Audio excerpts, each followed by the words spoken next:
ठीक है। तो नेक्स्ट हम देख लेते हैं heating effect of format salt. ठीक है, जो लास्ट दो तीन हीटिंग इफेक्ट अपन जैसे अपन ने ऑक्सलेट देखा था, ठीक है, अभी जैसे फॉर्मेट देख रहे, और उससे पहले एक था एसीटेट, है ना, ये ऑर्गेनिक के हीटिंग इफेक्ट भी आप बोल सकते हो, ठीक है, तो कॉमन मैंने एक साथ ही ले लिया। फॉर्मेट मतलब किससे, फॉर्मिक एसिड से मतलब है। Formic acid H C double bond O H होता है, एच हटा के उसमें कोई क्या लगा दो, आप सॉल्ट लगा दो।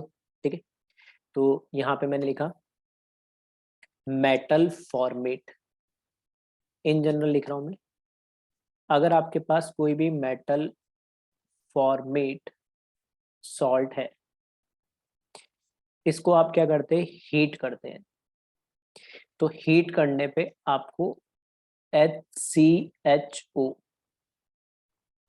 ठीक है, ये होता है फॉर्मल्डिहाइड। ठीक है, सबसे बेसिक एल्डिहाइड है, एल्डिहाइड फैमिली का मेंबर है। एक तो मिलेगा आपको फॉर्मल्डिहाइड, साथ में आपको मिलेगा मेटल कार्बोनेट। ठीक है, थोड़ा सा अगर अपन लास्ट जो हमने कौन सा करा था, ऑक्सलेट से अगर मैं रिलेट करूँ तो ऑक्सलेट में हमें मिलता था CO गैस मिलती थी, कार्बन मोनोऑक्साइड इन जनरल, और साथ में मेटल कार्बोनेट मिलता था। ठीक है, तो जैसे इसके एग्जाम्पल अगर मैं लिखूं, तो फॉर एग्जाम्पल जैसे मैंने ले लिया कैल्शियम फॉर्मेट।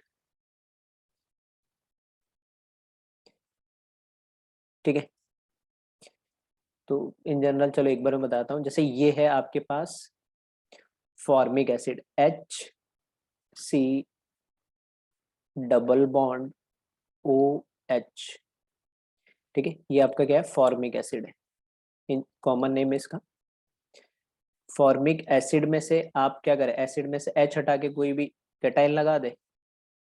ठीक है, तो अगर मैंने HC डबल बॉन्ड O-, तो ये फॉर्मेटाइन बन जाएगा, और इसके साथ कोई भी कैटाइन लगा दोगे आप, ठीक है, तो वो उसका क्या बना लेगा, सॉल्ट बना लेगा। ठीक है, ये फॉर्मेट आयन है आपका। ठीक है, तो बस अब क्योंकि हमें पता है कि इसमें इस पे एक ही नेगेटिव चार्ज होता है और कैल्शियम पे क्या होता है, +2 होता है, इसलिए आपको ये फॉर्मेटाइन क्या लेने पड़ेंगे, कैल्शियम के साथ 2 लेने पड़ेंगे। ठीक है, तो जब आप ये लोगे तो एक मॉलिक्यूल तो क्या बन जाएगा, फॉर्मल्डिहाइड बन जाएगा, जिसका structure HC double bond H। ठीक है, ये आपका क्या है, फॉर्मल्डिहाइड है। साथ में मेटल कार्बोनेट मतलब कैल्शियम का कार्बोनेट बनेगा, तो ये कैल्शियम कार्बोनेट CaCO3 बन जाएगा।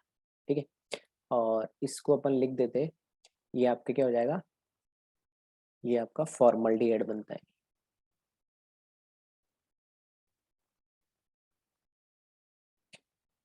ठीक है, इसको थोड़ा सा अगर अपन रिलेट करें, तो लास्ट ऑक्सलेट सॉल्ट में भी अपने लिखे थे कुछ एक्सेप्शंस।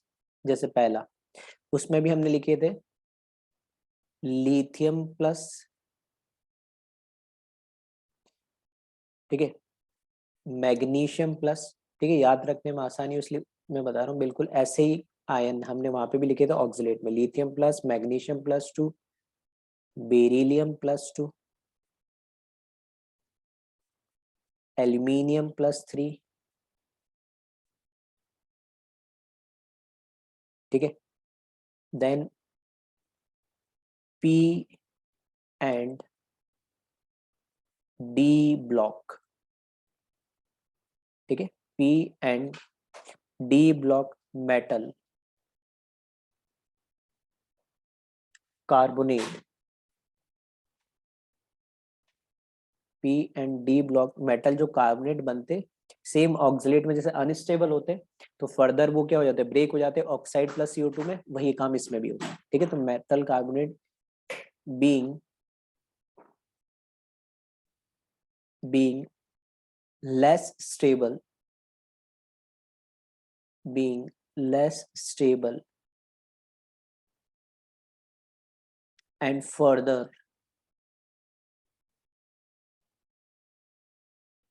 and further decomposed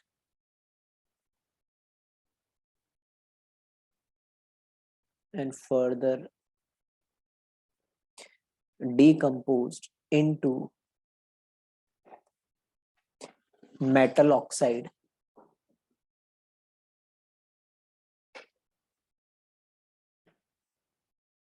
ठीक है, metal oxide and CO2 gas.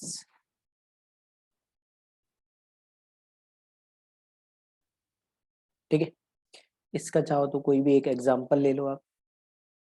तो फॉर एग्जांपल जैसे यहाँ पे आपने लिखा बेरिलियम का ही ले लेते हैं, तो बेरिलियम HCO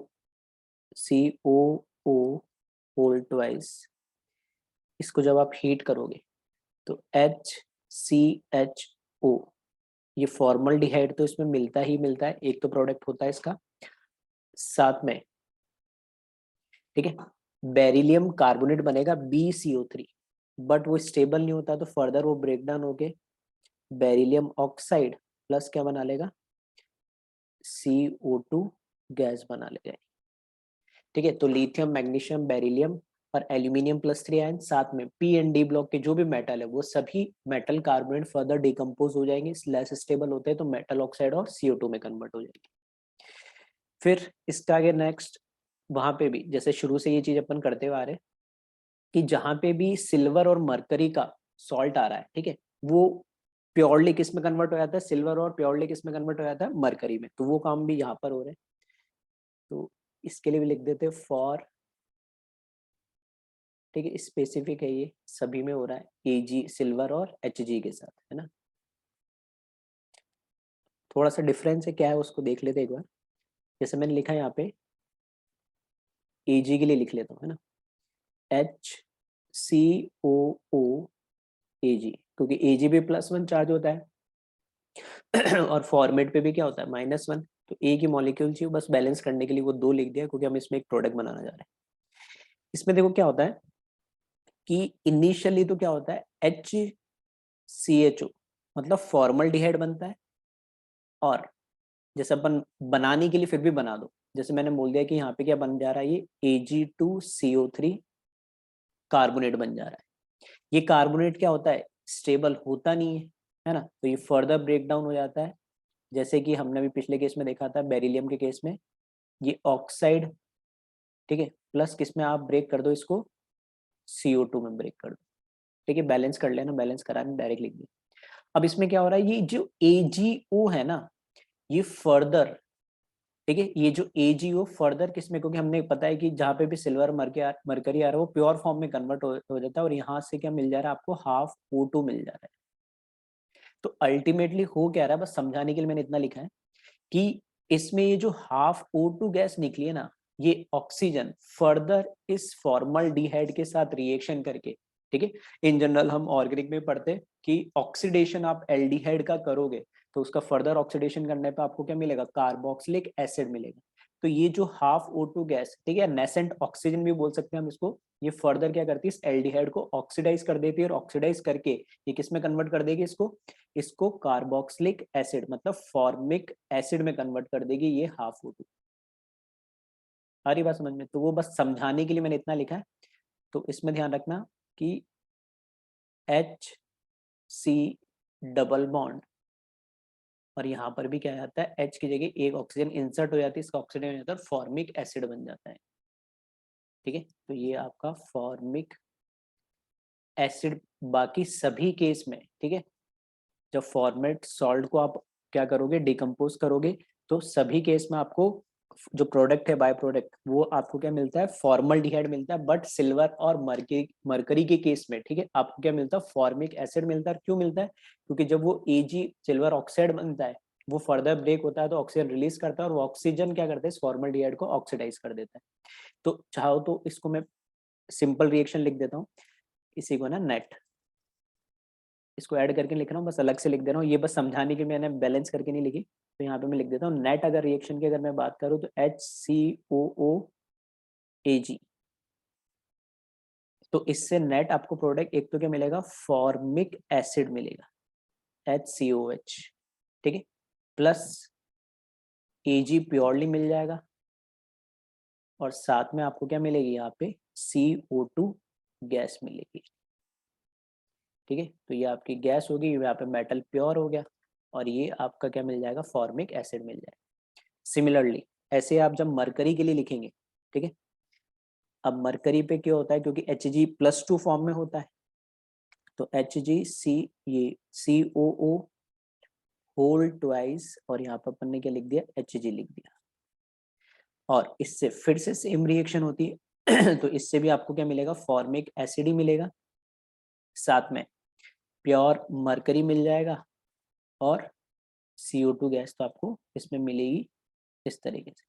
तो Ag और Hg, ठीक है, तो एक मेजर डिफरेंस इसमें क्या है कि इसका जो बाय प्रोडक्ट है, ठीक है, बाय प्रोडक्ट फॉर्मल्डिहाइड नहीं मिलके आपको इसमें क्या मिलता है, फॉर्मिक एसिड मिलता है। और लास्ट एक चीज और है, उसको एज डायरेक्ट याद ही रखना पड़ेगा, ठीक है, एक्सेप्शन ही मान लो आप इसको, सोडियम जो फॉर्मेट होता है, ठीक है, आप HCOONA,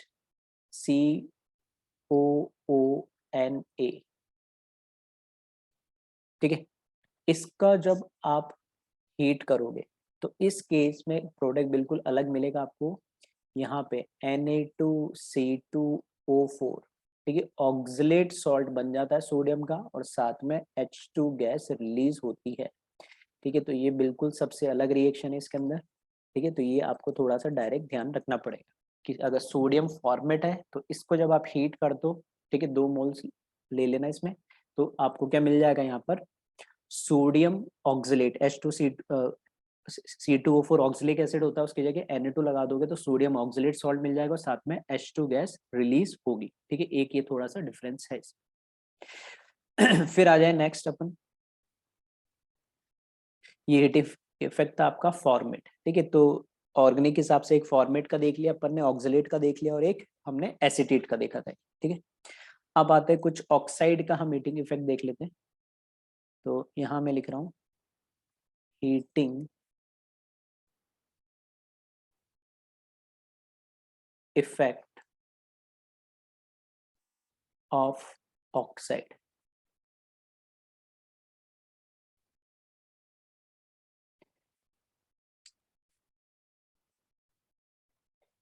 ठीक है। तो जैसे हमने लिया सिल्वर का ही ऑक्साइड ले लिया अपन, ठीक है, Ag2O, इसको जब हम क्या करेंगे, हीट करेंगे अप्रोक्स 300 डिग्री तक, तो इसको हीट करने पे आपको Ag मेटल मिलेगा, साथ में O2 गैस मिल जाएगी।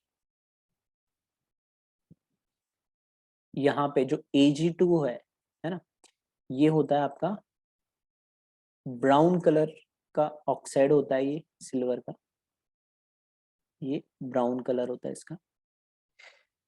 फिर Hg ले लो आप, मरकरी का जब आप ऑक्साइड लोगे तो सभी केस में जा ही रहा है, तो इस केस में भी क्या होगा, ये 400 डिग्री तक इसको जब आप हीट करेंगे तो इस केस में भी प्योर आपको क्या मिल जाएगा, मरकरी मिल जाएगा, और साथ में आपको O2 गैस मिल जाएगी, ठीक है। जो HgO होता है ना, HgO होता है, ये आपका येलो कलर का होता है, ये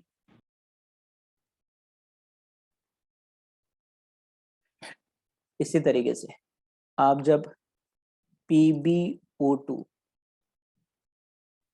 इसको हीट करेंगे आप अप्रोक्स 500 डिग्री सेल्सियस तक, तो ये लेड, ठीक है, +4 से +2 ऑक्सीडेशन में आ रहा है, ये प्योर लेड में कन्वर्ट नहीं होता है, और साथ में ये O2 गैस रिलीज करेगा, ठीक है। ये भी जो होता है PbO2 है ना, ये भी आपका ब्राउन कलर का होता है। इन सभी को आप है ना oxidising agent, strong oxidising agent भी बोल सकते हैं, क्योंकि ये सभी क्या कर रहे हैं, ऑक्सीजन रिलीज कर रहे हैं, और ऑक्सीजन का एडिशन को ही हम क्या बोलते हैं, ऑक्सीडेशन। तो ये ऑक्सीडाइजिंग एजेंट भी कहलाते हैं स्ट्रॉन्ग, जो दूसरे को क्या करेंगे, ऑक्सीडाइज करेंगे। इसी तरीके से और देखिए इसमें अपन, तो यहाँ पे मैग्नीज का अगर आपने ऑक्साइड ले लिया है, ठीक है, इसको आपने हीट करा है अप टू 900 डिग्री तक, तो ये Mn3O4 plus O2 gas release करेगा। यहाँ पर एक चीज तो ये कि इसका जो कलर होता है, ठीक है, MnO2 का आपको पता ही है, आपने पहले भी शायद मैं ही बता चुका हूँ, ब्लैक कलर का होता है ये, ठीक है, रिडॉक्स रिएक्शन अपन इसमें देख रहे थे तब।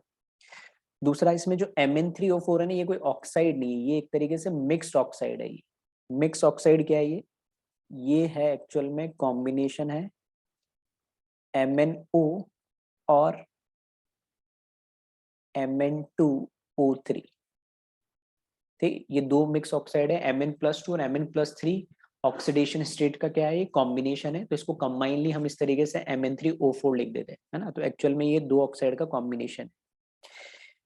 फिर नेक्स्ट अगर हम बात करें कॉपर का ऑक्साइड की, अगर हम बात करें, इसको अगर अप्रोक्स 1100 डिग्री तक आप जब इसको हीट करेंगे तो ये क्यूप्रस ऑक्साइड बना लेता है, और साथ में आपको क्या मिलेगी, इसमें O2 गैस मिलेगी।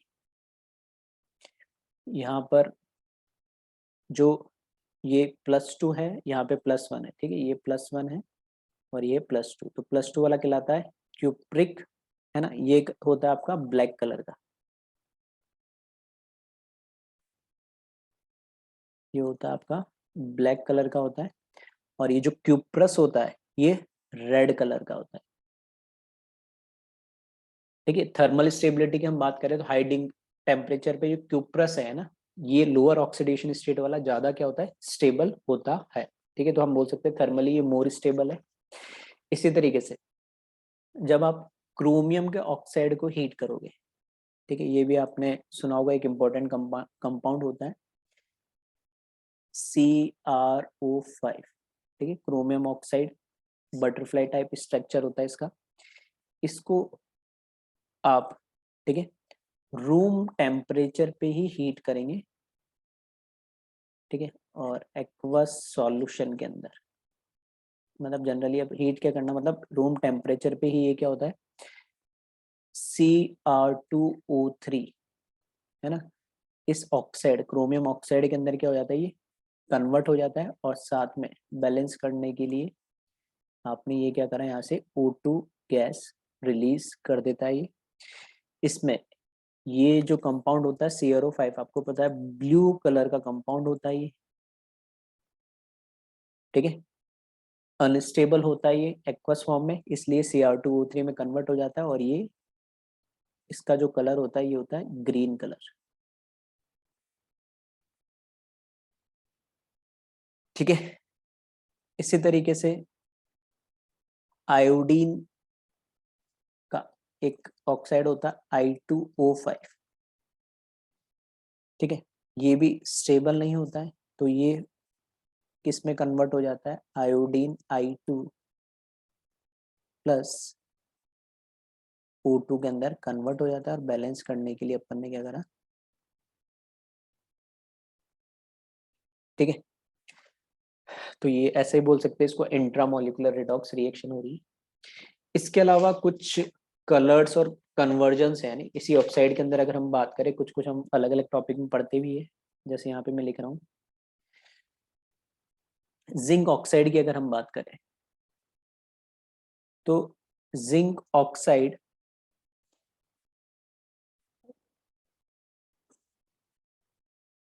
को जब हीट करते हैं आप थोड़ा, है ना, तो जिंक ऑक्साइड तो है, लेकिन हीट करने पे, ठीक है, ये जो होता है व्हाइट कलर का होता है कोल्ड फॉर्म में, ठीक है, ये क्या अपना कलर चेंज कर लेगा, व्हाइट कलर का होता है, और जिंक ऑक्साइड को जब हीट करते हैं तो ये येलो कलर का होता है, और इसके बारे में अपन थोड़ा सा पढ़ते हैं सॉलिड स्टेट में, जो डिफेक्ट्स हम पढ़ते हैं, ठीक है, वहां पे अपन ने बताया था थोड़ा सा किस तरीके से इसका कलर नजर आता है, ठीक है, और ऐसे लिख देते हैं, ठीक है। तो अगर जिंक ऑक्साइड कोल्ड है तो व्हाइट कलर का नजर आएगा, आप जब उसको हीट करेंगे तो वो कैसा नजर आएगा आपको, येलो कलर का। इसी तरीके से अगर आपके पास लेड ऑक्साइड है PbO, ठीक है, ये होता है रेड कलर का, कब, जब ये कूल्ड फॉर्म में होता है, और इसी को एक नाम होता है, ठीक है, इसको लिथार्ज भी बोलते हैं, LITHARGE, ठीक है। कोल्ड फॉर्म में जो रेड कलर का होता है उसको हम क्या बोलते हैं, लिथार्ज। और जब इसको आप हीट कर देते हैं तो ये जो कलर है इसका वो कन्वर्ट हो जाता है किसके अंदर, येलो के अंदर। ये येलो में कन्वर्ट हो जाता है और इसको बोला जाता है मैसिकूट। जैसे इसको कोल्ड फॉर्म में लिथार्ज बोला जाता है, वैसे ही हॉट फॉर्म में इसको क्या बोला जाता है, मैसिकूट। तो यहाँ पे अपन कर देते, ये है आपका, इस साइड एरो जा रहा है ये कोल्ड टू हॉट, और इस साइड अगर हम बात करें तो ये हॉट टू कोल्ड, ठीक है। तो कोल्ड फॉर्म में रेड कलर का होता है लेड ऑक्साइड, उसको लिथार्ज बोलते हैं, और हॉट फॉर्म में येलो कलर का होता है, उसे मैसिकूट बोलते हैं। इसी तरीके से लेड का Pb3O4, फिर से ये कोई ऑक्साइड नहीं होता, ये एक मिक्स्ड ऑक्साइड है। मिक्स्ड ऑक्साइड किसका है ये, तो ये मिक्स्ड ऑक्साइड है PbO, ठीक है, +2 ऑक्सीडेशन स्टेट के 2 मॉलिक्यूल और साथ में +4 ऑक्सीडेशन स्टेट का 1 मॉलिक्यूल, कंबाइन नहीं लिखोगे तो आप इसको Pb3O4 लिख दो। इसको जब आप हीट करोगे, ठीक है, जिसको आप हीट करोगे तो ये सभी किस में कन्वर्ट हो जाते हैं, +2 ऑक्सीडेशन स्टेट में कन्वर्ट हो जाते हैं, और साथ में O2 गैस क्या करेंगे, रिलीज करेंगे, ठीक है।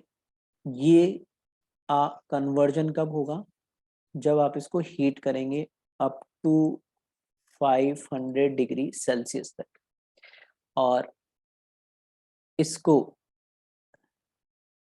फिर से, मतलब बात वही है, इसको ऑक्सीजन तो चाहिए, इसको लो टेम्परेचर पे लेके जाएंगे अप टू 350, मतलब आप कह सकते हो कि 350 तक ये फॉर्म एग्जिस्ट करता है। हाई टेम्परेचर पे लेके जाते हो तो ये ब्रेक हो जाता है पीबीओ में, सभी यानी पीबीओ में कन्वर्ट हो जाते हैं। और चाहे तो आप लिख दे एयर की प्रेजेंस, एयर की प्रेजेंस में क्यों, क्योंकि ये जो ऑक्सीजन इसने रिलीज करी है उसको वापस चाहिए होगी तो कहाँ से लेगा, एयर से लेगा, ठीक है। तो ये भी एक कन्वर्जन है हीटिंग जब अपन करते हैं। उसी तरीके से एक होता है HgI2, ठीक है, इसको जब आप हीट करेंगे तो ये कन्वर्ट हो जाता है HgI2 के फॉर्म में ही रहेगा, और इसको हम बोलते हैं ये होता है आपका, इसका जो कलर होता है इसको बोला जाता है स्कारलेट रेड कलर, ठीक है, कोल्ड फॉर्म में। और हॉट फॉर्म में ये होता है आपका, इसको बोला जाता है येलो सब्लिमेट होता है,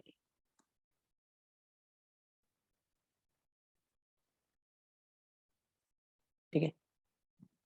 ये आपको जब आप इसको हीट करेंगे अप टू 127 डिग्री पे, ठीक है, तो आपको ये HgI2 मिल जाएगा।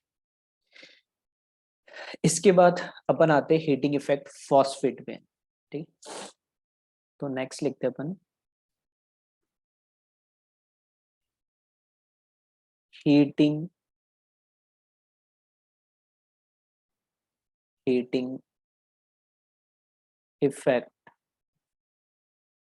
ऑफ, ठीक है। तो पहले एक बार मैंने नाम लिया था, तो उसको अपन थोड़ा डिटेल में से देख रहे हैं। 1 degree, 2 degree and 3 degree Meta phosphate salt, या नॉर्मल आप ऐसे बोल सकते हो फॉस्फेट सॉल्ट। ठीक है, तो फॉस्फोरिक एसिड तो हमें पता ही है। तो फॉस्फेट सॉल्ट क्या है, तो आपको पता है एसिड में से एच हटा के कोई ना कोई आप क्या लगा दे, कैटाइन लगा दे। बट ये 1 डिग्री, 2 डिग्री और 3 डिग्री कब किसको बोला जाता है वो और देख लेते हैं। ठीक है, तो फॉस्फोरिक एसिड हमें पता है क्या होता है, H3PO4। ठीक है, ये आपका हमें पता है फॉस्फोरिक एसिड या ऑर्थोफॉस्फोरिक एसिड भी हम इसको बोल सकते हैं। ठीक है, तो ये फॉस्फोरिक एसिड या ऑर्थोफॉस्फोरिक एसिड, आप कुछ भी बोले इसको। इसमें से एक एच हटा के कोई आप एक कैटाइन लगा दो। ठीक है, तो फॉर एग्जांपल हमने लगाया एक Na लगा दिया एक एच हटा के, तो कितने एच बचे हमारे पास, दो। तो दो एच बचे और साथ में क्या होगा आपके पास, PO4। ठीक है, तो फॉस्फोरिक एसिड में से एक एच हटा के और आपने एक कैटाइन या Na लगा दिया, तो इसको हम बोलते हैं 1 degree phosphate salt. 1 degree phosphate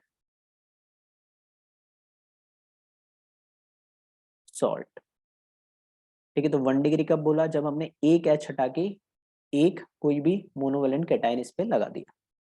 इसको जब आप हीट करेंगे तो सिंपली आपको इसमें से क्या करना है, हीट करने पे H2 पानी निकाल देना है। तो H2 ये तो आपको दिख ही रहा है यहाँ से, और एक ऑक्सीजन यहाँ से निकाल दें।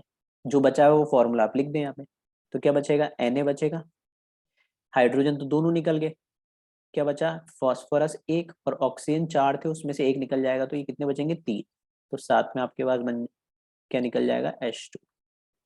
ठीक है, तो इसका एक मॉलिक्यूल लेंगे उसमें से, जब हीट करेंगे तो H2 निकल जाएगा, और ये जो आपका बनेगा इसको हम बोलेंगे मेटाफॉस्फेट।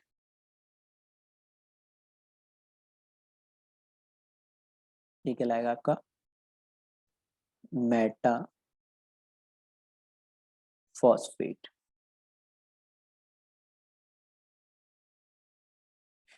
इसी तरीके से आपने क्या करा, दो एच हटा दिए, तो दो कैटाइन लगा दो, तो दो Na2 लगा दिए मैंने, साथ में क्या H बचेगा और PO4 बचेगा। इसको हम क्या बोलेंगे, दो एच हटा के दो कैटाइन लगा दो, तो हम इसको बोलेंगे 2 डिग्री फॉस्फेट सॉल्ट। ठीक है, ये कहलाएगा आपका 2 डिग्री। ठीक है, तो अब समझ में आ रहा होगा 1 डिग्री, 2 डिग्री, इसी तरीके से आप क्या लिख सकते हैं, 3 डिग्री भी लिख सकते हैं। तो एसिड में से एक एच हटा के एक केटाइन लगा दो तो 1 डिग्री, दो हटा देंगे तो 2 डिग्री। इसको आप हीट करेंगे। अब इसमें तो देख ध्यान से देखना, 1 डिग्री के अंदर क्या है कि H2 निकालने के लिए दो एच और एक ऑक्सीजन था, यहाँ H2 निकालने के लिए एक ही एच है, तो दो निकालने के लिए यहाँ पे, इसलिए आगे हमने क्या कर दिया, 2 लगा दिया। अब ये पूरे मॉलिक्यूलर फॉर्मूला को 2 से मल्टीप्लाई करें और उसमें से H2 निकाले, बची हुई जो फॉर्मूला लिख दे, तो आपका प्रोडक्ट बन जाएगा। अब सोडियम कितने हो गए, दो और दो चार हो गए, तो ये हो जाएगा आपके पास Na4। फॉस्फोरस कितने हो जाएंगे, अब दो, तो ये हो जाएगा आपका P2। ठीक है, ऑक्सीजन चार और दो आठ थे, उसमें से एक निकल जाएगा पानी के फॉर्म में, तो कितना बचेगा, O7। ठीक है, और साथ में यहाँ से क्या निकाल दे आप, H2। ठीक है, तो अगर आपको नेमिंग याद होती है, ऊपर जो मेटाफॉस्फेट लिखा ना, इसको Na हटा के H लगा दूंगा तो वो क्या बन जाएगा, मेटाफॉस्फोरिक एसिड बन जाएगा वो। ठीक है, तो बिल्कुल उसी से रिलेटेड नाम है। तो इसी तरीके से Na हटा के आप H लगा दे सारे, तो वो पायरोफॉस्फोरिक एसिड बन जाएगा। तो ये यहाँ पे पायरो बस सॉल्ट है, तो हम इसको क्या बोल देंगे, फॉस्फेट बोल देंगे।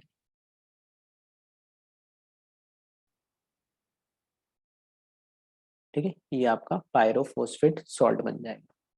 इसी तरीके से 3 डिग्री बना लें आप, तो अब यहाँ पे क्या कर दे, तीनों H हटा दे, Na3PO4।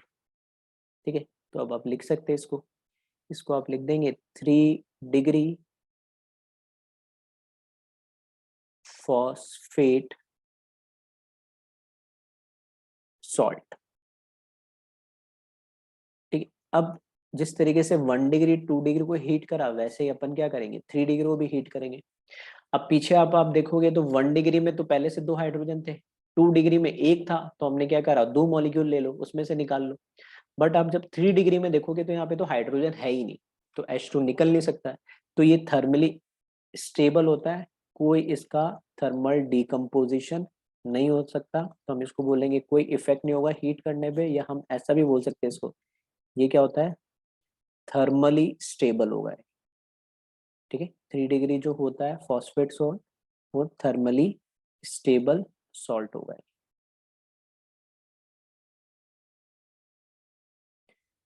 Thermally stable salt. चलिए, अब इसी तरीके से कुछ नाम है वो और देख लेते हैं। यहाँ क्या करा हमने, एक Na तो था ही, है ना, उसके साथ हमने एक अमोनियम कैटायन लगा दिया NH4+। ठीक है, तो आप क्या करें, जो फॉस्फोरिक एसिड है उसमें एक H हटा के तो Na+ लगा दे, एक H हटा के NH4+ लगा दे, तो बचेगा क्या आपके पास HPO4। सही है। साथ में अगर इसका हाइड्रेटेड फॉर्म लेते हैं 4H2O, तो स्पेसिफिकली इस कंपाउंड को बोला जाता है माइक्रो